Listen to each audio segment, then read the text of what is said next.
Hello friends, welcome to Katiyar DK education point. I am Divya और आज हमारी एसएसटी की क्लास है। ये क्लास आपकी सीटेट पेपर 2 के लिए है। तो चलिए अपनी क्लास को शुरू करते हैं। आज हम चैप्टर नंबर 8 पढ़ने वाले हैं, गांव, शहर और व्यापार। आज हम चैप्टर नंबर 8 पढ़ने वाले हैं। तो चलिए क्लास को शुरू करते हैं। इस चैप्टर में क्या दिया गया है? इस चैप्टर में जो कुछ पॉइंट हम पढ़ने वाले हैं, जैसे कि लोहे के औजार और खेती, सिंचाई, गांव में कौन लोग रहते थे, तमिल रचनाओं के बारे में पढ़ेंगे, सिक्कों के बारे में पढ़ेंगे, शिल्प तथा शिल्पकार के बारे में जानेंगे, है ना। अरिका मेड़ू, व्यापार और व्यापारी किस तरीके से चलता था, समुद्र तटों से जो राज्य लगे हुए थे ना, इन सब के बारे में आज हम पढ़ने वाले हैं। तो चलिए शुरू करते हैं। तो चैप्टर का नाम क्या है? गाँव, शहर और व्यापार, है ना, चैप्टर नंबर 8। तो लोहार की दुकान पर प्रभाकर। अब प्रभाकर एक बच्चा है जो लोहार को काम करते हुए देख रहा है। वो क्या देखता है कि एक छोटी सी बेंच पर कुल्हाड़ी और हसिया जैसे कई सारे औजार जो है वो बेचने के लिए रखे हुए थे, और दूसरी ओर जो है भट्टी जल रही थी और औजार बनाने के लिए लोग लकड़ी की छड़ को गर्म करके उसे पीट रहे थे। तो प्रभाकर को ये सब कुछ देखकर बड़ा अच्छा लग रहा था, है ना। उसको आनंद आ रहा था ये सब कुछ देखने में। आगे बढ़ेंगे हम। लोहे के औजार और खेती। अब हम लोहे के औजार के बारे में और खेती के बारे में जानेंगे। तो लगभग 3000 वर्ष पूर्व जो है इस उपमहाद्वीप में लोहे का प्रयोग शुरू हुआ, है ना। और लोहे के औजार और हथियार जो है महापाषाण कब्रों में भी बड़ी संख्या में मिले हैं, है ना। करीब 2500 वर्ष पूर्व जो है लोहे के औजार का प्रयोग जो है वो बढ़ा, जिससे कि जंगलों को साफ करने के लिए कुल्हाड़ियां बनाई गई, और जुताई के लिए जो हल थे उनके फाल जो है वो लोहे के बनाए गए, जिससे क्या हुआ, कृषि का उत्पादन भी आपका बढ़ता चला गया। आगे बढ़ेंगे हम इसमें। अब हम यहाँ पे पढ़ेंगे सिंचाई। भाई सिंचाई भी तो जरूरी थी, कृषि करेंगे तो आप पानी की भी जरूरत पड़ेगी, है ना। तो राजाओं और उनके राज्य को बने रहने के लिए समृद्ध गांव की आवश्यकता थी, है ना। जो राजा हैं और जो उनके राज्य हैं उनको बने रहने के लिए समृद्ध गांव की आवश्यकता थी, है ना। जिस तरह कृषि के विकास में नए औजार और रोपाई जो है वो महत्वपूर्ण कदम थे, तो उसी तरह सिंचाई भी तो उपयोगी साबित हुआ ना। अब सिंचाई भी तो जरूरी है, तो सिंचाई के लिए क्या किया गया? नहरें, कुएं, तालाब, है ना, जलाशय, इनका निर्माण कराया गया। आगे ये देख रहे हैं आप, है ना, ये कुछ इमेज दी गई है औजार की, है ना। इसमें ये क्या है? ये हसिया, है ना। और ये क्या है? कुल्हाड़ी। और ये क्या है? संडसी, है ना। आगे बढ़ेंगे हम। अब इसमें बताया गया है कि गांव में कौन लोग रहते थे, है ना। तो जो लोग गांव में रहते थे हम उनके बारे में पढ़ेंगे। तो देश के दक्षिणी हिस्से में, तो पहले हम दक्षिणी हिस्से में कौन से लोग रहते थे उनके बारे में जानेंगे। तो जो तमिल क्षेत्र है आपका, तमिल क्षेत्र में बड़े भूस्वामियों को बेल्ला, और साधारण हलवाहों को उरवाड़, और भूमिहीन मजदूर जो है दास, कैडिसियार और आदिमई कहलाते थे, है ना। जो भूमिहीन होते थे तो उसको दास, कैडेसियार या आदिमई कहा जाता था। और जो इन तमिल नामों का उल्लेख कहाँ मिलता है आपको? संगम साहित्य में, है ना। जो ये तमिल नाम है इनका उल्लेख हमें जो है वो संगम साहित्य में पाया जाता है। अब आगे पढ़ेंगे हम कि जो देश के उत्तरी हिस्से में रहते थे, है ना। अभी हमने दक्षिणी हिस्से वाले पढ़े, अब देश के जो उत्तरी हिस्से में रहते थे उनके बारे में हम पढ़ेंगे। तो इसमें क्या है? ग्राम भोजक। ग्राम भोजक किसे कहते हैं? कि गांव के प्रधान व्यक्ति को ग्राम भोजक कहते थे। और ये जो पद है ये अनुवांशिक था। अनुवांशिक का मतलब कि एक ही परिवार के लोग इस पद पर कई पीढ़ियों तक बने रहते थे, है ना। इस पद पर गांव का सबसे बड़ा भूस्वामी होता था, है ना। इसकी जमीन पर जो है इसके दास हैं, जो मजदूर हैं, वो काम करते रहते थे। प्राय राजा जो है वो कर वसूलने का काम भी इन्हें ही देते थे। किनको? ग्राम भोजक को, है ना। ये कर वसूलने का काम भी करते थे। ये न्यायाधीश और कभी कभी तो ये पुलिस का काम भी करते थे। यहाँ पे सब दे रखा है ये बेटा आपका, है ना। आगे पढ़ेंगे हम। गृहपति। अब गृहपति किसे कहते थे? तो स्वतंत्र कृषकों को क्या कहा जाता था? गृहपति कहा जाता था, है ना। जो छोटे किसान होते थे, है ना। अब दास कर्मकार। दास कर्मकार किसे कहा जाता था, है ना। ये दास कर्मकार किसे कहा जाता था? तो इनके पास जो है अपनी जमीन नहीं होती थी। जो दास कर्मकार होते थे इनके पास अपनी खुद की जमीन नहीं होती थी, तो ये दूसरों की जमीन पर काम करते थे और उससे अपना जीवन यापन करते थे। दूसरों की जमीन पर काम करके अपनी आजीविका ये चलाते थे, है ना। तो जो अधिकांश गांव में जो है लोहार, है ना, अधिकांश गांव में लोहार, कुम्हार, बढ़ई, बुनकर जैसे शिल्पकार भी होते थे, है ना। आगे बढ़ेंगे हम इसमें। अब यहाँ पर क्या है, प्राचीनतम तमिल रचनाएं, अब हम इसके बारे में जानेंगे। तो जो तमिल की जो प्राचीनतम रचनाएं हैं उनको संगम साहित्य कहते हैं, है ना। और इनकी रचना लगभग 2300 वर्ष पूर्व की गई थी। और इन्हें संगम क्यों कहा जाता है, इन्हें संगम इसीलिए कहा जाता है क्योंकि मदुरै के कवियों के सम्मेलनों में जो है इसका संकलन किया जाता था, है ना। तो इसीलिए इनको क्या कहा जाता था, इन्हें संगम कहा जाता था। आगे बढ़ेंगे हम इसमें। अब हम जानेंगे सिक्कों के बारे में, है ना। तो ये देखो आहत सिक्के, है ना, आहत सिक्के। तो आहत सिक्के क्या है, सबसे पुराने जो है आहत सिक्के थे, सबसे पुराने, जो लगभग 500 साल चले। और इसे चांदी या तांबे के सिक्कों पर विभिन्न आकृतियों को आहत करके बनाया जाता था। और पुरातत्वविदों को इस युग के हजारों सिक्के मिले हैं। कौन से सिक्के, आहत सिक्के। अब यहाँ पे कुछ दे रखा है आहत सिक्कों के बारे में, कि जो आहत सिक्के हैं वो सामान्यतः आयताकार और कभी कभी वर्गाकार या फिर गोल होते थे, है ना। ये या तो धातु की चादर को काटकर या धातु के चपटे गोलिकाओं से बनाए जाते थे। और इन सिक्कों पर कुछ भी लिखा हुआ नहीं होता था, बल्कि इन पर कुछ चिन्ह जो है वो ठप्पे से बनाए जाते थे। और इसीलिए जो है इनको आहत सिक्के हम कहते हैं, इसीलिए इन्हें आहत सिक्के कहा जाता है। और ये सिक्के जो है उपमहाद्वीप के अधिकांश हिस्सों में पाए जाते हैं। और ईसा की आरंभिक सदियों तक जो है ये सिक्के प्रचलन में रहे। आगे बढ़ेंगे हम, विनिमय के अन्य साधन। अब यहाँ पे क्या है कि साहित्य संगम की एक छोटी सी कविता दी गई है, जिसको हम पढ़ते हैं कि खेतों के सफेद धान गाड़ियों पर लादे जा रहे हैं, नमक के लिए लंबे लंबे रास्ते चांदनी सी सफेद रेत पर परिवार को समेटें, कहीं पीछे छूट न जाए। शहरों से नमक के सौदागरों के यूं चले जाने से सिर्फ सन्नाटा रह जाता है। समुद्र के किनारे नमक का बहुत ज्यादा उत्पादन होता था। तो ये जो है आपकी संगम साहित्य से ली गई एक छोटी सी कविता है। आगे बढ़ेंगे हम इसमें। नगर अनेक गतिविधियों के केंद्र। तो जो नगर थे वो भी अनेक गतिविधियों के केंद्र होते थे। कैसे, अब यहाँ पर एक मथुरा नगर के बारे में हम पढ़ेंगे। एक एग्जाम्पल के तौर पर यहाँ मथुरा नगर का उदाहरण दिया गया है कि जो मथुरा नगर है वो 2500 साल से भी ज्यादा समय से महत्वपूर्ण रहा है ना। कितना टाइम, 2500 साल से भी ज्यादा समय से महत्वपूर्ण रहा है। ये यातायात और व्यापार के लिए दो मुख्य रास्तों पर स्थित था। एक रास्ता तो उत्तर पश्चिम से पूर्व की ओर और दूसरा उत्तर से दक्षिण की ओर जाने वाला था। शहर के चारों ओर किलेबंदी थी, इसमें अनेक मंदिर थे। यह बेहतरीन मूर्तियां बनाने का केंद्र था।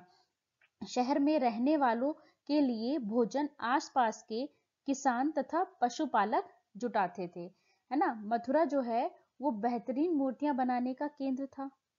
मथुरा कुषाणों की दूसरी राजधानी लगभग 2000 साल पहले बनी। यहाँ बौद्ध विहार और जैन मंदिर हैं और यह कृष्ण भक्ति का एक महत्वपूर्ण केंद्र था। आगे बढ़ेंगे हम इसमें।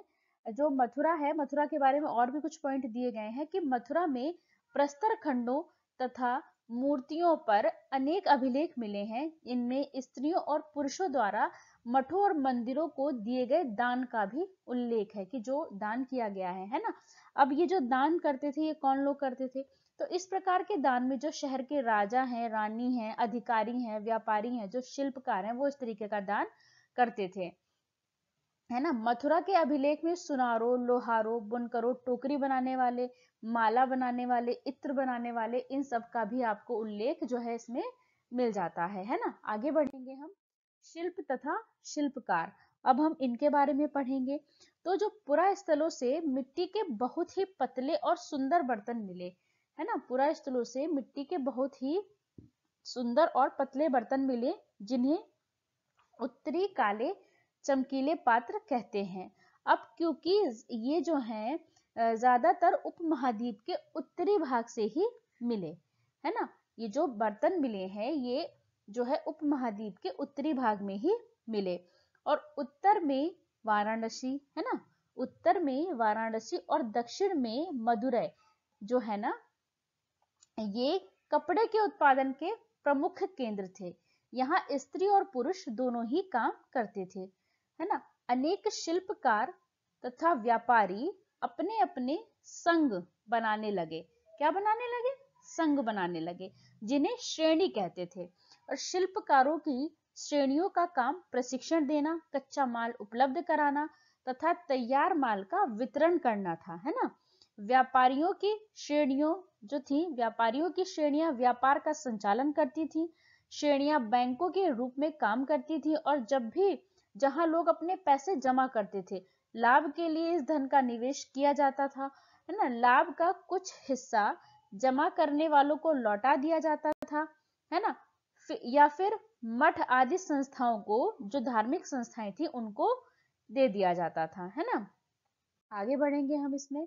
अब ये जो हमने जो उत्तरी काले जो हमने चमके पात्र के बारे में जाना है, हम इसके बारे में पढ़ेंगे। जो पात्र अभी हमने जिसके बारे में पढ़ा, जो ये चमकीले पात्र थे, जो कि जो है उत्तरी उपमहाद्वीप के उत्तरी भाग में मिले, अब उसके बारे में इसमें कुछ दिया गया है, हम उसके बारे में पढ़ेंगे। ये एक कठोर चौक निर्मित धातु की तरह दिखने वाले चमकदार काली सतह वाले पात्र हैं, और इसे बनाने के लिए कुम्हार मिट्टी के बर्तनों को भट्टों पर उच्च तापमान पर रखते थे, है ना। इसके परिणाम स्वरूप इन बर्तनों की बाहरी सतह काली हो जाती है ना। इन पर एक पतली काली लेप भी लगाई जाती है, जो इस बर्तन को शीशे जैसी चमक प्रदान करती है। आगे बढ़ेंगे हम। सूत कातने और बुनने के नियम। अब हम ये पढ़ेंगे कि सूत कातने और बुनने के क्या नियम थे, है ना। तो ये नियम कहाँ दिए गए हैं? ये नियम अर्थशास्त्र के हैं। अब अर्थशास्त्र चैप्टर नंबर 7 में हमने अर्थशास्त्र के बारे में पढ़ा था। तो इसमें इसका वर्णन किया गया है कि किस प्रकार एक विशेष पदाधिकारी की देखरेख में कारखानों में जो है सूत की कताई और बुनाई की जाती थी, है ना। तो ऊन, पेड़ों की छाल, कपास, पटुआ तथा सन को तैयार करने के काम में विधवाओं, सक्षम असक्षम महिलाओं, भिक्षुणियों, वृद्धा, वैश्या, राजा की अवकाश प्राप्त दासियां, सेविकाएं और अवकाश प्राप्त देवदासियों को लगाया जा सकता है। इन्हें जो है इनके काम के और गुणवत्ता के अनुसार पारिश्रमिक देना चाहिए। जिन महिलाओं को बाहर निकलने की अनुमति नहीं थी, वे अपनी दासियों को भेजकर कच्चे माल को मंगवा सकती हैं, और फिर तैयार माल जो है वो भिजवा सकती हैं। आगे बढ़ेंगे हम। वे औरतें जो कारखाने तक जा सकती हैं, उन्हें अपना माल कारखाने तक तड़के ले जाना पड़ता था, जहां उन्हें पारिश्रमिक मिलता था, है ना। इस समय माल को अच्छी तरह जांचने के लिए जो है रोशनी रहती है। अगर निरीक्षक उस औरत की तरफ देखता है या इधर उधर की बातें करता है, तो उसे सजा मिलनी चाहिए। किसको? निरीक्षक को, जो माल की जांच कर रहा है। अगर औरत ने अपना काम पूरा नहीं किया है, तो उसे जुर्माना देना होगा। इसके लिए उसका अंगूठा भी काटा जा सकता है। देख रहे हैं आप यहाँ पे कि मतलब सजा के तौर पर जुर्माना अगर देना होगा, तो उसका अंगूठा भी काटा जा सकता है। तो आगे बढ़ेंगे हम इसमें। अब हम यहाँ पे पढ़ेंगे अरिकामेडु के बारे में, है ना। लगभग 2200 से 1900 साल पहले अरिकामेडु एक पतन था, है ना। यहाँ दूर दूर से आए जहाजों से सामान उतारे जाते थे। यहाँ ईंटों से बना एक ढांचा मिला, जो संभवतः गोदाम होगा, है ना, गोदाम होगा। यहाँ भूमध्य सागरीय क्षेत्र के एम्फोरा जैसे पात्र मिले हैं। इनमें शराब या तेल जैसे तरल पदार्थ रखे जाते थे। इसमें दोनों तरफ से पकड़ने के लिए हत्थे लगे थे। साथ ही एरेटाइन जैसी मुहर लगे लाल चमकदार बर्तन भी मिले हैं, है ना। रोम के डिजाइन जैसे बर्तन मिले हैं, किंतु वे यहीं बनाए जाते थे। यहाँ रोमन लैंप, शीशे के बर्तन और रत्न भी मिले हैं। कपड़े की रंगाई के छोटे छोटे कुंड हैं, है ना। शीशे और अर्ध बहुमूल्य पत्थरों से मनके बनाने के पर्याप्त साक्ष्य मिले, है ना। ये देख रहे हैं आप, ये इमेज दे रखी है आपको यहाँ पे, है ना। इसके बारे में क्या दे रखा है? अभिलेखित मिट्टी के बर्तन। कई बर्तनों पर ब्राह्मी लिपि में अभिलेख मिले हैं। प्रारंभ में तमिल भाषा के लिए इसी लिपि का प्रयोग किया जाता था, इसीलिए इन्हें तमिल ब्राह्मी अभिलेख भी कहा जाता है। आगे बढ़ेंगे हम इसमें। अब यहाँ पे क्या दे रखा है कि एक यूनानी नाविक द्वारा जो है एक विवरण किया गया है ना। बेरी गाजा की कहानी। तो बेरी गाजा जो है संकरी खाड़ी में समुद्र से आने वालों के लिए नाव चला पाना जो है बहुत मुश्किल होता है। जो बेरी गांजा है, बेरी गांजा की जो सकरी खाड़ी है ना, तो उसमें क्या है, नाव चला पाना जो है बहुत मुश्किल होता है। राजा के द्वारा नियुक्त कुशल और अनुभवी स्थानीय मछुआरे ही यहाँ जहाज ला सकते थे, है ना। बेरी गाजा की जो खाड़ी है ना, बेरी गाजा में शराब, तांबा, टिन, शीशा, मूंगा, पुखराज, कपड़े, सोने और चांदी के सिक्कों का आयात होता था। हिमालय की जड़ी बूटियां, हाथी दांत, है ना, सूती कपड़ा, रेशम, इत्र यहाँ से निर्यात किए जाते थे। राजा के लिए व्यापारी विशेष उपहार लाते थे, है ना। इनमें चांदी के बर्तन, गायक, किशोर, सुंदर औरतें, अच्छी शराब और उत्कृष्ट महीन कपड़े शामिल थे, है ना। आगे बढ़ेंगे हम। अब यहाँ पर हम व्यापार और व्यापारी के बारे में पढ़ेंगे, है ना। व्यापार और व्यापारी, तो इसमें जो है क्या दे रखा है कि सोना, मसाले, है ना, खासकर काली मिर्च और कीमती पत्थर, है ना, इसके लिए जो है दक्षिण भारत प्रसिद्ध था, है ना। दक्षिण भारत किस चीज के लिए प्रसिद्ध था? सोना, मसाले, है ना, सोना, मसाले और कीमती पत्थर, इनके लिए प्रसिद्ध था। अब रोमन साम्राज्य देखो आप, रोमन साम्राज्य में काली मिर्च की बहुत मांग थी। इसे काले सोने के नाम से बुलाते थे। किसको? काली मिर्च को काले सोने के नाम से इसको बुलाते थे। व्यापारी इन सामानों को रोम तक समुद्री जहाजों और सड़कों के रास्तों से पहुंचाते थे, है ना। देख लो अब इसमें क्या क्या दे रखा है कि मतलब सामान को या तो समुद्री जहाजों से पहुंचाएंगे या फिर सड़कों के रास्तों से पहुंचाएंगे। अनेक रोमन सोने के सिक्के जो दक्षिण भारत में मिले हैं, इनसे ये पता चलता है कि उन दिनों रोम के साथ जो है वो अच्छा व्यापार चल रहा था। आगे बढ़ेंगे हम इसमें।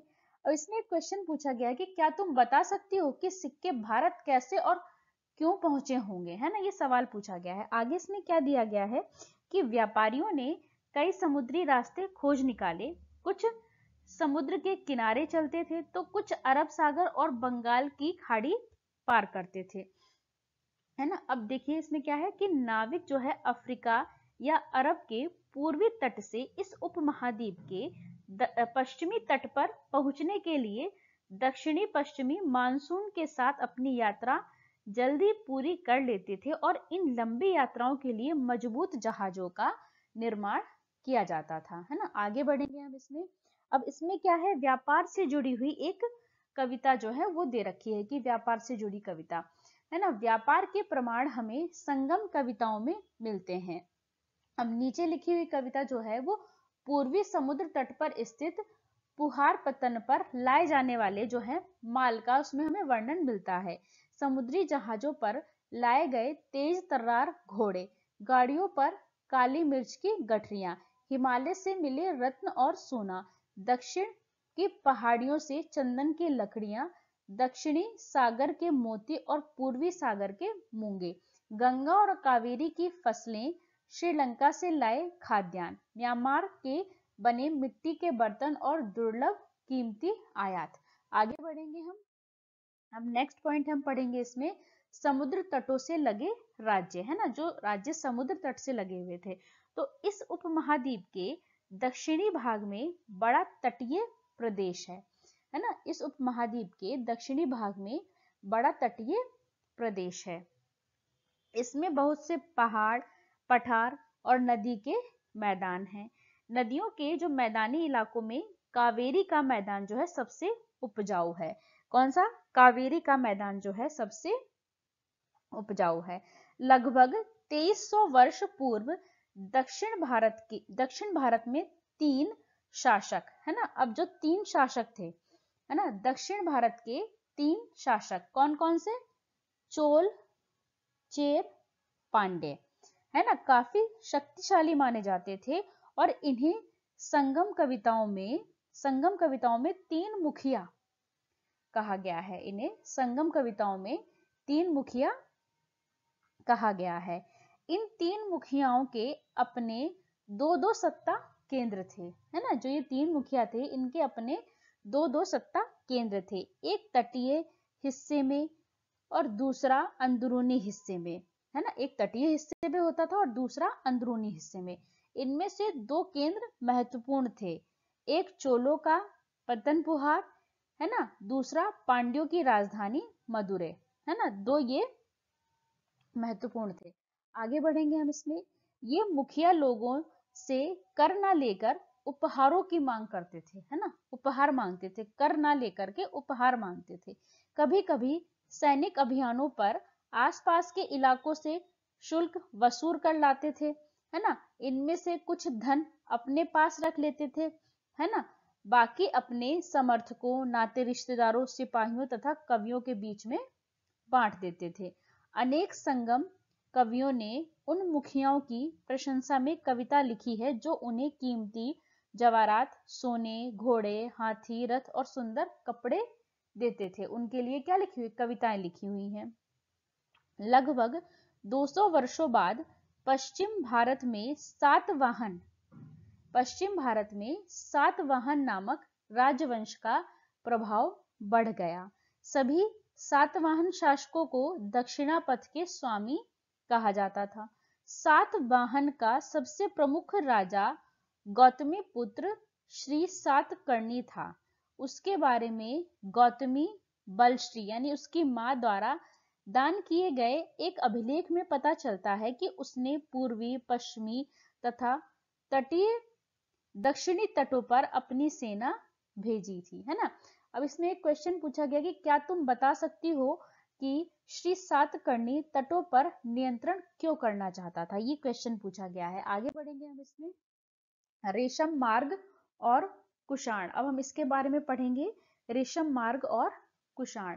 तो कुछ शासक इसके बड़े बड़े हिस्सों पर अपना नियंत्रण करना चाहते थे, क्योंकि इस रास्ते पर यात्रा कर रहे व्यापारियों से उन्हें कर, शुल्क, तोहफे के जरिए जो है लाभ मिलता था, और इसके बदले ये शासक इन व्यापारियों को अपने राज्य से गुजरते वक्त लुटेरों के आक्रमण से सुरक्षा देते थे, है ना। सिल्क रूट पर नियंत्रण रखने वाले शासकों में सबसे प्रसिद्ध कुषाण थे, है ना। करीब 2000 साल पहले मध्य एशिया तथा पश्चिमोत्तर भारत पर इसका शासक था। पेशावर और मथुरा इनके 2 मुख्य शक्तिशाली केंद्र थे और तक्षशिला भी इनके ही राज्य का हिस्सा था।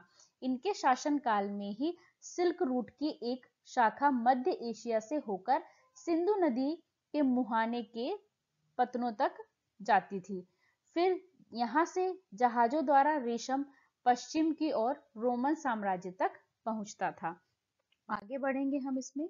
अब यहाँ पर कुछ महत्वपूर्ण तिथियां हैं जिनके बारे में हम पढ़ेंगे। उपमहाद्वीप में जो है लोहे का प्रयोग कब शुरू हुआ था, करीब 3000 साल पहले। किसका, लोहे का उपयोग 3000 साल पहले शुरू हुआ था, है ना। और लोहे के प्रयोग में बढ़ोतरी नगर आहत सिक्के करीब 2500 साल पहले। संगम साहित्य की रचना की शुरुआत करीब 2300 साल पहले हुई थी और अरिका मेड़ू का पतन करीब 2200 से 1900 साल पहले। रेशम बनाने की कला की खोज लगभग 7000 साल पहले। चोल, चेर और पांडे लगभग 2300 साल पूर्व। रोमन साम्राज्य में रेशम की बढ़ती मांग लगभग 2000 साल पहले और कुषाण शासक कनिष्क लगभग 1900 साल पहले। फाशियन का भारत आगमन लगभग 1600 वर्ष पूर्व और श्वेतसांग की भारत यात्रा, अपार की शिव स्तुति की रचना लगभग 1400 साल पहले। तो यहीं पे हमारा चैप्टर खत्म होता है। अगर आपको वीडियो अच्छी लगे तो लाइक करें, शेयर करें, चैनल को सब्सक्राइब करें। Thanks for watching this video.